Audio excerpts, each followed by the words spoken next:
ఖచ్చితంగా నేను చెప్తా ఉన్నాను, నేను ఇది అలిగేషన్ కాదు, ఇది ఏ ఎంక్వైరీ అయినా ఇవ్వండి. ప్రైవేట్ హ్యాకర్లతోని రేవంత్ రెడ్డి గారు హీరోయిన్ల ఫోన్లు ట్యాప్ చేయిస్తూ ఉన్నాడు, ఆ హీరోయిన్లని బ్లాక్మెయిల్ చేస్తూ ఉన్నారు. ఆఖరికి మొన్న మిస్ వరల్డ్ వచ్చిన వాళ్ళే కూడా ఫోన్లు ప్రైవేట్ హ్యాకర్లతోని దాన్ని ట్యాపింగ్ చేయించిండు. ట్యాపింగ్ చేయించి ఎంత అసభ్యంగా ప్రవర్తించిర్రో, వాళ్ళని బ్లాక్మెయిల్ చేసే ప్రయత్నం చేసిర్రో మీరు అందరు కూడా చూసిర్రు. ఇవన్నీ కూడా వాస్తవాలు, నేను చెప్పేది ఏది కూడా అబద్ధాలు చెప్తారండి. ఇలా మిస్ వరల్డ్ వచ్చిన వాళ్ళందరికీ కూడా హ్యాకింగ్ చేసినావు, హీరోయిన్ల ఫోన్లు హ్యాకింగ్ చేస్తున్నావు. ఆఖరికి ఒక హీరోయిన్ ఫోన్ హ్యాకింగ్ చేసి ఆ హీరోయిన్ని ట్రాప్లో పడేసి బ్లాక్మెయిల్ చేసి మై హోమ్ పూజాకి రాత్రి 2 గంటలకి పోయి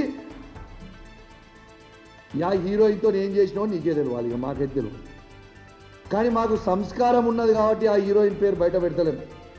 కానీ మేము బయట పెట్టదలుచుకుంటే నువ్వు తిరిగిన 16 మందితోని నేను బయట పెడతా. ఏదో ఒక రోజు నువ్వు ఇదే విధంగా చేస్తూ ఉంటే నువ్వు తిరిగిన 16 మంది నువ్వు చేసింది ప్రతి నాకు తెలుసు. నేను కూడా కాంగ్రెస్ పార్టీ నుంచి వచ్చిన, నువ్వు ఏమేమి చేసినావు, ఎక్కడెక్కడ చేసినావు, జూబ్లీస్ లేయడం అనుకున్నావు, దుబాయ్ లేయడం అనుకున్నావు, ఢిల్లీ లేయడం అనుకున్నావు, అన్నీ తెలుసు మాకు కూడా. నువ్వు చక్కగా రాజకీయం ముఖ్యమంత్రి లెక్క బిహేవ్ చేసి చక్కగా రాజకీయం చేస్తే చక్కగా మేము కూడా చేస్తాం.